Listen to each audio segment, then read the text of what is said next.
नमस्कार, स्वागत है आप सभी का। मैं हूं आपके साथ अमृता चौरसिया। आप देख रहे हैं संसद में आज, जिसमें हम विस्तार से बताएंगे संसद के आज के एजेंडे के बारे में। और सबसे पहले बात करते हैं संसद के शीतकालीन सत्र की। आज संसद के शीतकालीन सत्र के तीसरे सप्ताह का दूसरा दिन है।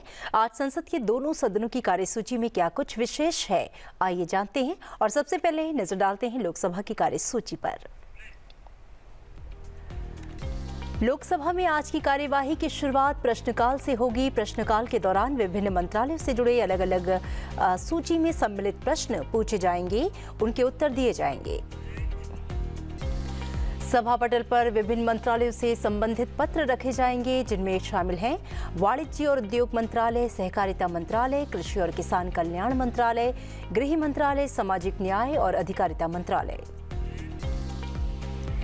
भारी उद्योग मंत्रालय, इस्पात मंत्रालय, वस्त्र मंत्रालय।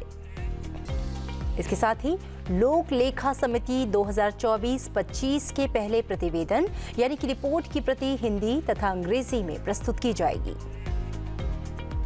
ऊर्जा संबंधी स्थायी समिति के प्रतिवेदन हिंदी तथा अंग्रेजी में प्रस्तुत किए जाएंगे। आवासन और शहरी कार्य संबंधी स्थायी समिति के प्रतिवेदन हिंदी और अंग्रेजी में प्रस्तुत किए जाएंगे। कृषि एवं किसान कल्याण मंत्रालय से राज्य मंत्री भागीरथ चौधरी कृषि और किसान कल्याण विभाग, कृषि और किसान कल्याण मंत्रालय से संबंधित अनुदानों की मांगों 2023-24 के बारे में कृषि, पशुपालन और खाद्य प्रसंस्करण संबंधी स्थायी समिति के 91 प्रतिवेदन में शामिल सिफारिशों के कार्यान्वयन की स्थिति के बारे में एक वक्तव्य देंगे। गृह मंत्री अमित शाह राजभाषा समिति के लिए लोकसभा के एक सदस्य के निर्वाचन हेतु प्रस्ताव करेंगे। कृषि एवं किसान कल्याण मंत्री शिवराज सिंह चौहान नारियल विकास बोर्ड के लिए 2 सदस्यों के निर्वाचन हेतु प्रस्ताव करेंगे। पत्तन पोत परिवहन और जलमार्ग मंत्री सर्बानंद सोनोवाल वाणिज्य पोत परिवहन विधेयक 2024 पुनः स्थापित करेंगे। नियम 377 के अधीन लोक महत्व के अविलंबनीय मामले उठाए जाएंगे।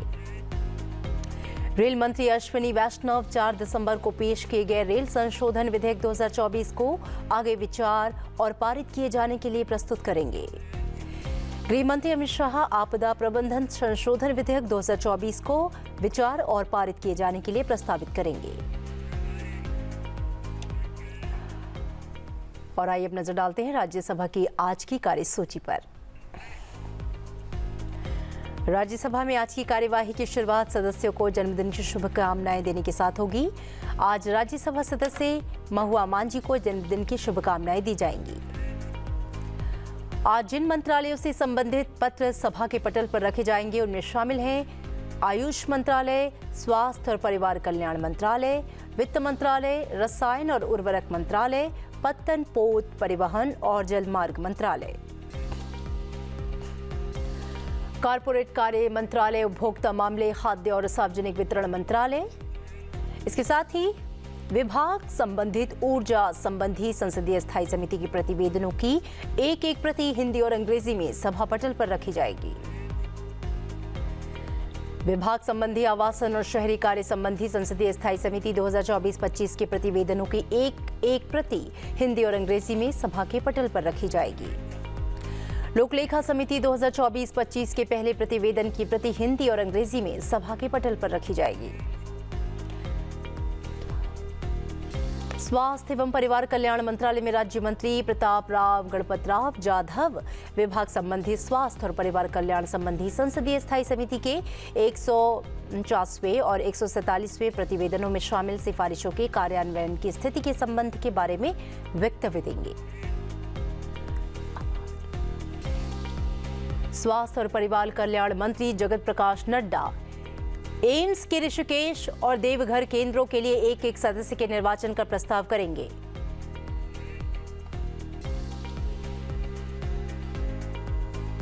प्रश्नकाल में पृथक सूचियों में दर्ज प्रश्न पूछे जाएंगे और उनके उत्तर दिए जाएंगे। 9 दिसंबर 2024 को वित्त मंत्रालय में राज्य मंत्री पंकज चौधरी द्वारा प्रस्तुत किए गए बैंककारी विधियां संशोधन विधेयक 2024 पर आगे विचार किया जाएगा। वहीं वित्त मंत्री निर्मला सीतारमण बैंक कार्य विधियां संशोधन विधेयक 2024 को पारित किए जाने का प्रस्ताव करेंगी।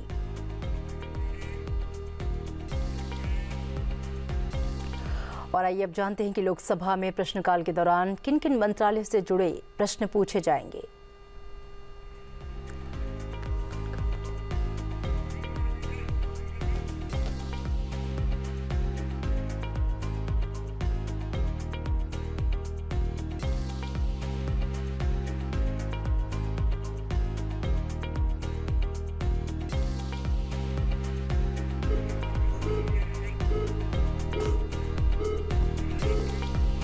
दरांग उदलगुड़ी असम से भारतीय जनता पार्टी के सांसद दिलीप शैकिया गृह मंत्री से डीएनए विश्लेषण और साइबर फॉरेंसिक क्षमताओं को मजबूत करने से जुड़ा सवाल करेंगे।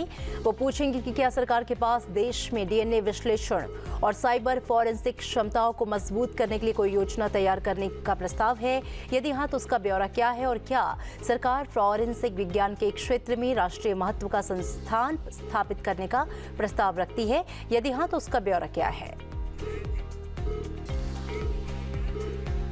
औरंगाबाद महाराष्ट्र से शिवसेना के सांसद संदीपन राव आसाराम भुमरे कृषि और किसान कल्याण मंत्री से प्रधानमंत्री फसल बीमा योजना से संबंधित प्रश्न करेंगे।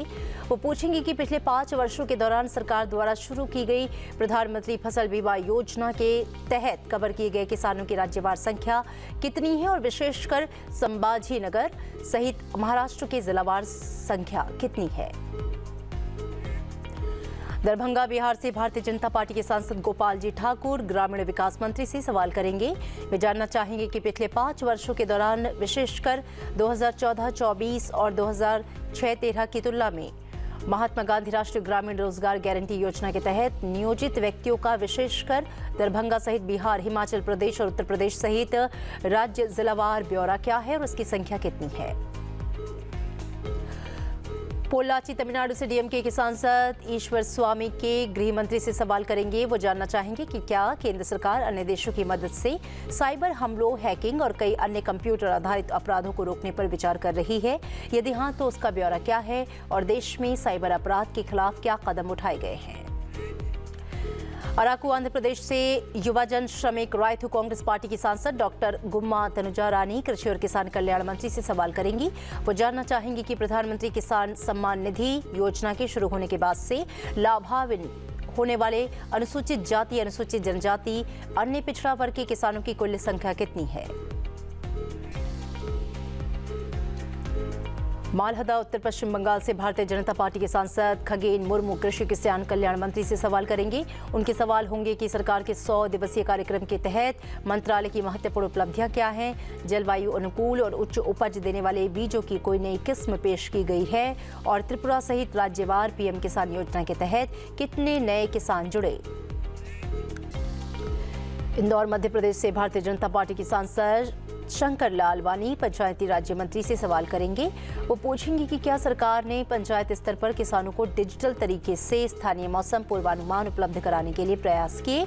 यदि हाँ तो उसका ब्यौरा क्या है। झुंझुनू राजस्थान से भारतीय राष्ट्रीय कांग्रेस के सांसद बृजेंद्र सिंह ओला कृषि और किसान कल्याण मंत्री से कृषि योग्य भूमि से संबंधित सवाल करेंगे। वो जानना चाहेंगे कि ऐसे में देश में निवल कृषि भूमि राज्यवार कितनी है जिस पर बुवाई होती है। पिछले 5 वर्षों के दौरान कितने हेक्टेयर कृषि योग्य भूमि पर खेती की गई, उसका वर्षवार राज्यवार ब्यौरा क्या है। सतना मध्य प्रदेश से भारतीय जनता पार्टी के सांसद गणेश सिंह ग्रामीण विकास मंत्री से सवाल करेंगे। वो जानना चाहेंगे कि क्या प्रधानमंत्री ग्राम सड़क योजना के तहत चिन्हित गांव 2001 की स्वीकृति के पर आधारित है। यदि हाँ तो क्या 2001 में स्वीकृत गांवों की तर्ज पर अन्य नए गांवों को चयनित किया जाएगा। कुरुक्षेत्र हरियाणा से भारतीय जनता पार्टी के सांसद नवीन जिंदल कृषि और किसान कल्याण मंत्री से सवाल करेंगे। वो जानना चाहेंगे कि घोषित एमएसपी की तुलना में शीत ऋतु में बोई जाने वाली विभिन्न रबी फसलों की लागत कितनी है। शीत ऋतु की ऐसी कौन कौन सी फसलें हैं जिनकी खरीद की व्यवस्था की गई है और विभिन्न फसलों के लिए एमएसपी तय करते समय ऐसे व्यापक उपाय अपनाने के लिए अब तक क्या कदम उठाए गए। जौनपुर उत्तर प्रदेश से समाजवादी पार्टी के सांसद बाबू सिंह कुशवाहा सामाजिक न्याय और अधिकारिता मंत्री से सफाई कर्मचारियों की सुरक्षा से जुड़ा सवाल करेंगे। वो जानना चाहेंगे कि प्रधानमंत्री दक्षता और कुशलता संपन्न हितग्राही योजना और विमुक्त और घुमंतु जनजाति आर्थिक सशक्तिकरण योजना के तहत अब तक कितने लाभार्थियों को सहायता प्रदान की गई।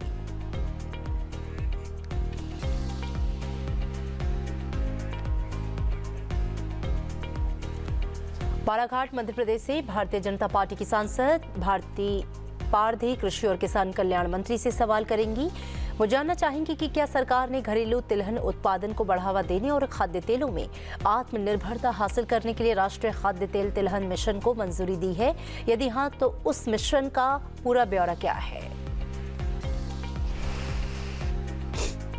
भिंड मध्य प्रदेश से भारतीय जनता पार्टी की सांसद संध्या राय पंचायती राज्य मंत्री से सवाल करेंगी। वो जानना चाहेंगी कि सरकार द्वारा देश भर में विशेषकर मध्य प्रदेश में क्रियान्वित की जा रही विभिन्न पंचायत योजनाओं का राज्यवार ब्यौरा क्या है और जिला पंचायत विकास योजना के तहत मध्य प्रदेश के भिंड जिले में किए गए विभिन्न कार्यों का अब तक का ब्यौरा क्या है। और रानी तमिलनाडु से डीएमके सांसद थरा निर्वेतम एम कृषि और किसान कल्याण मंत्री से सवाल करेंगे। वह जानना चाहेंगे कि मृदा स्वास्थ्य कार्ड कार्यक्रम योजना का ब्यौरा क्या है। पिछले 3 वर्षों और चालू वर्ष के दौरान तमिलनाडु में इस कार्यक्रम के तहत स्वीकृत, आवंटित और उपयोग की गई धनराशि का ब्यौरा क्या है। कोकराझार असम से यूनाइटेड पीपल्स पार्टी लिबरल के सांसद जयंत बसुमतारी सामाजिक न्याय और अधिकारिता मंत्री से विशिष्ट दिव्यांगता पहचान पत्र संबंधी सवाल करेंगे। वो पूछेंगे कि पूर्वोत्तर क्षेत्र में विशिष्ट दिव्यांगता पहचान कार्ड के लिए प्राप्त आवेदनों की संख्या और जारी किए गए कार्डों की संख्या का ब्यौरा क्या है। सीकर राजस्थान से भारतीय कम्युनिस्ट पार्टी मार्क्सवादी के सांसद अमरा राम सामाजिक न्याय और अधिकारिता मंत्री से सवाल करेंगे। वो जानना चाहेंगे कि क्या दिव्यांगजनों के लिए मुख्य आयुक्त सीसीपीडी के कार्यालय में मुख्य आयुक्त का पद रिक्त पड़ा है। दिव्यांगजनों के सशक्तिकरण विभाग के सचिव सीसीपीडी का अतिरिक्त प्रभार कब तक दिया जाएगा और सरकार ने सीसीपीडी के पद के लिए आवेदन आमंत्रित करते हुए कितनी बार और कितनी तारीखों पर विज्ञापन प्रकाशित किया। वर्धमान पश्चिम बंगाल से अखिल भारतीय तृणमूल कांग्रेस के सांसद कीर्ति आजाद सामाजिक न्याय और अधिकारिता मंत्री से सवाल करेंगे। वे जानना चाहेंगे कि क्या मंत्रालय आरपीडब्ल्यूडी नियमों के तहत अधिसूचित सुगमता दिशा निर्देशों का अनुपालन सुनिश्चित करने के लिए नोडल प्राधिकरण है। यदि नहीं तो इसके क्या कारण हैं और उपरोक्त नियमों के लिए अनुपालन तंत्र का ब्यौरा क्या है। कन्नूर केरल से भारतीय राष्ट्रीय कांग्रेस के सांसद के सुधाकरन ग्रामीण विकास मंत्री से सवाल करेंगे। वो जानना चाहेंगे कि डिजिटल इंडिया भूमि अभिलेख आधुनिकीकरण कार्यक्रम के तहत वर्ष 2016 से आवंटित और उपयोग की गई धनराशि का ब्यौरा क्या है। टोंक सवाई माधोपुर राजस्थान से भारतीय राष्ट्रीय कांग्रेस के सांसद हरीश चंद्र मीना गृह मंत्री से पुरानी पेंशन योजना की बहाली से जुड़ा सवाल करेंगे।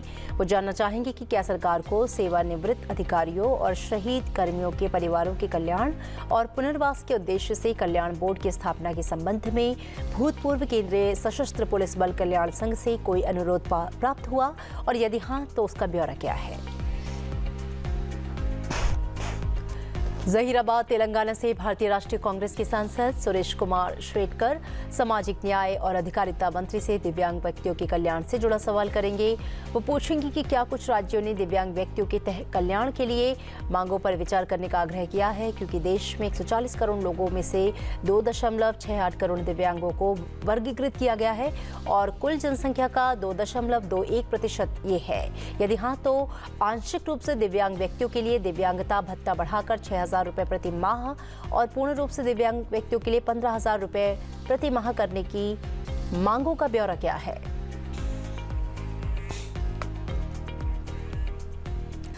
और लोकसभा में प्रश्नकाल के दौरान कृषि कल्याण, वाणिज्य और उद्योग, सहकारिता, मत्स्य पालन, पशुपालन, डेयरी, भारी उद्योग, गृह, पंचायती राज, ग्रामीण विकास, सामाजिक न्याय और अधिकारिता, इस्पात, वस्त्र मंत्रालय से संबंधित 20 सवाल पूछे जाएंगे। इसका जवाब संबंधित मंत्री देंगे।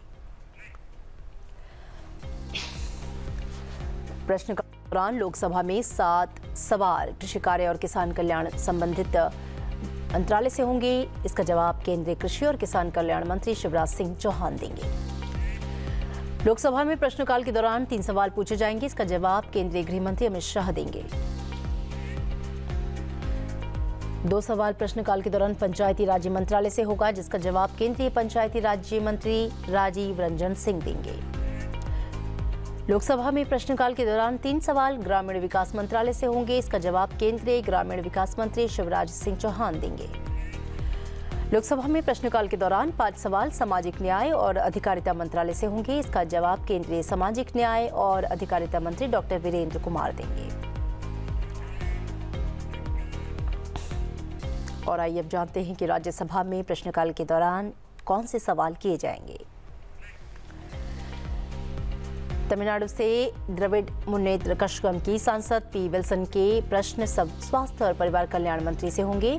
उनके प्रश्न हैं मदुरई एम्स और देश भर में अन्य EMS परियोजनाओं जिनका उद्घाटन साल 2014 में हो चुका है लेकिन जिनका निर्माण कार्य अब तक पूरा नहीं हुआ, उसकी स्वीकृति की तिथि, आवंटित बजट, लागत, तमाम चीज़ें, इन सब का ब्यौरा क्या है और कार्य पूरा होने में देरी होने के कारण क्या है। उत्तर प्रदेश से भारतीय जनता पार्टी के सांसद तेजवीर सिंह के प्रश्न आयुष मंत्रालय से होंगे। उनके प्रश्न हैं मंत्रालय द्वारा जन स्वास्थ्य में सुधार के लिए राष्ट्रीय आयुष मिशन के तहत हाल ही में कौन कौन सी योजनाएं और नीतियां कार्यान्वित की गई। मंत्रालय द्वारा आयुर्वेद, योग और प्राकृतिक चिकित्सा को बढ़ावा देने के लिए क्या कदम उठाए गए। मध्य प्रदेश से भारतीय राष्ट्रीय कांग्रेस के सांसद विवेक के तनखा के प्रश्न परिवार कल्याण मंत्रालय से होंगे। उनके प्रश्न है कि क्या कोविड-19 टीकों से संभावित रूप से जुड़ी आकस्मिक मृत्यु की घटनाओं संबंधी रिपोर्टों का आकलन करने के लिए कोई जांच चल रही है और यदि हाँ तो उसका ब्यौरा क्या है और अब तक क्या निष्कर्ष निकल कर आया। पंजाब से आम आदमी पार्टी सांसद विक्रमजीत सिंह साहनी के प्रश्न स्वास्थ्य और परिवार कल्याण मंत्रालय से होंगे। उनके प्रश्न है क्या राष्ट्रीय स्वास्थ्य मिशन के तहत दी जाने वाली कोई धनराशि लंबित है। विगत 3 वर्षों के दौरान NPCDCS के तहत आवंटित और जारी की गई धनराशि का पंजाब सहित राज्यवार ब्यौरा क्या है। केरल में भारतीय राष्ट्रीय कांग्रेस के सांसद JV माथेर हिशम के प्रश्न स्वास्थ्य और परिवार कल्याण मंत्री से हैं। उनके प्रश्न हैं सरकार द्वारा ये सुनिश्चित करने के लिए क्या उपाय किए गए कि भारतीय नागरिकों की आनुवंशिक जानकारी लीक ना हो अथवा विदेशों में हस्तांतरित ना हो। इस संबंध का ब्यौरा क्या है। राजस्थान से भारतीय जनता पार्टी के सांसद मदन राठौर के प्रश्न कारपोरेट कार्य मंत्रालय से होंगे। उनके प्रश्न है सरकार द्वारा कारपोरेट सामाजिक उत्तरदायित्व से संबंधित आंकड़ों में अधिक पारदर्शिता और सटीकता को बढ़ावा देने के लिए क्या उपाय किए गए। कर्नाटक से भारतीय राष्ट्रीय कांग्रेस के सांसद GC चंद्रशेखर के प्रश्न रसायन और उर्वरक मंत्री से हैं।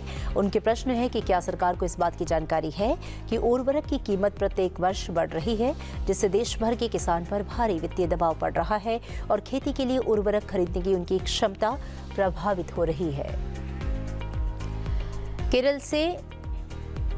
केरल कांग्रेस M के सांसद जोस के मणि के प्रश्न रसायन और उर्वरक मंत्रालय से होंगे। उनके प्रश्न हैं सरकार द्वारा देश में आवश्यक दवाओं की कीमतों को विनियमित करने और इसे कम करने के लिए क्या उपाय किए जा रहे हैं। NPPA द्वारा वर्तमान में मूल्य नियंत्रण के लिए कितनी दवाओं को सूचीबद्ध किया गया है। तमिलनाडु से द्रविड़ मुन्नेत्र कषगम के सांसद M मोहम्मद अब्दुल्ला के प्रश्न रसायन और उर्वरक मंत्रालय से होंगे। उनके प्रश्न है कि क्या सरकार ने जीवन रक्षक दवाओं की कीमत कम करने के लिए कोई विचार किया है, यदि हाँ तो अब तक क्या कदम उठाए गए, उनका ब्यौरा क्या है। केरल से भारतीय कम्युनिस्ट पार्टी के सांसद संतोष कुमार P के प्रश्न पत्तन पोत परिवहन और जलमार्ग मंत्री से हैं। उनके प्रश्न है विंझिनम अंतर्राष्ट्रीय बंदरगाह परियोजना के लिए स्वीकृत कुल व्यवहार्य अंतर वित्त पोषण योजना का ब्यौरा क्या है और क्या सरकार VGP को अनुदान के रूप में स्वीकृत कर सकती है। छत्तीसगढ़ से भारतीय राष्ट्रीय कांग्रेस के सांसद राजीव शुक्ला के प्रश्न वित्त मंत्रालय से हैं। उनके प्रश्न हैं साल 2024 के मध्य तक सिर्फ दिल्ली में UPI संबंधी धोखाधड़ी से संबंधित 25,000 से अधिक मामले दर्ज किए गए। इस रिपोर्ट के आलोक में क्या सरकार देश में बढ़ती डिजिटल धोखाधड़ी पर रोक लगाने के उपाय कर रही है। उत्तर प्रदेश से समाजिक पार्टी के सांसद रामजी लाल सुमन के प्रश्न रसायन और उर्वरक मंत्रालय से होंगे। उनके प्रश्न है कि क्या देश में डायमोनियम फॉस्फेट और यूरिया उर्वरकों की भारी कमी है। विगत वर्ष की तुलना में इस वर्ष DAP, यूरिया, NPK की कीमत कितनी रही, इसका ब्यौरा क्या है।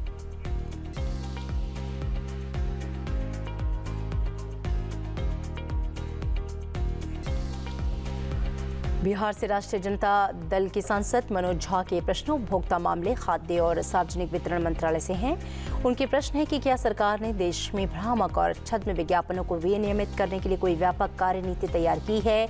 यदि हाँ, तो उसका ब्यौरा क्या है? हरियाणा से भारतीय जनता पार्टी के सांसद किरण चौधरी के प्रश्न स्वास्थ्य और परिवार कल्याण मंत्रालय से हैं। उनके प्रश्न है कि क्या ये सच है गर्भवती महिला और बच्चों की पूर्ण टीकाकरण रिकॉर्ड के लिए टीकाकरण सेवाओं के पूर्ण डिजिटलीकरण हेतु यूविन पोर्टल विकसित किया गया है। कुल पंजीकृत लाभार्थियों की संख्या, आज की तिथि तक आयोजित किए गए टीकाकरण सत्रों का पूरा ब्यौरा क्या है? उत्तर प्रदेश से भारतीय जनता पार्टी की सांसद संगीता यादव के प्रश्न वित्त मंत्रालय से हैं। उनके प्रश्न है सार्वजनिक क्षेत्र के बैंकों के दिए गए प्रायोरिटी सेक्टर लेंडिंग संबंधी लक्ष्य क्या हैं? क्या इन लक्ष्यों को प्राप्त करने के लिए सार्वजनिक क्षेत्र के बैंकों को अतिरिक्त समय दिया गया है?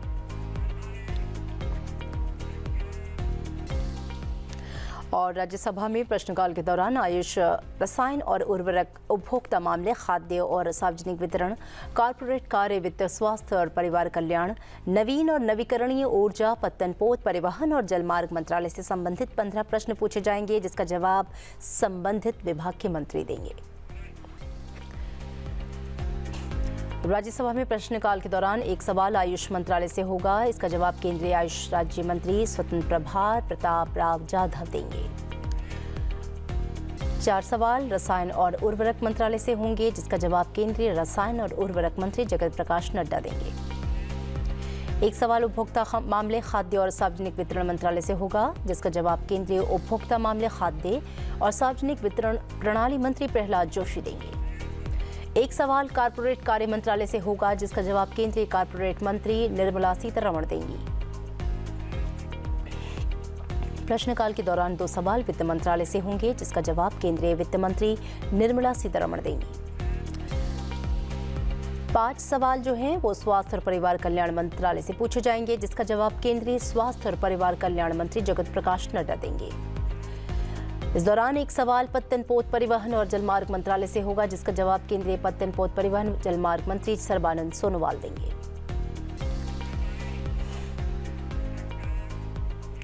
तो संसद में आज में इतना ही, लेकिन कुछ ही देर बाद आप संसद टीवी पर देखेंगे संसद की कार्यवाही का सीधा प्रसारण। देखते रहिए संसद टीवी। मुझे दीजिए इजाजत, नमस्कार।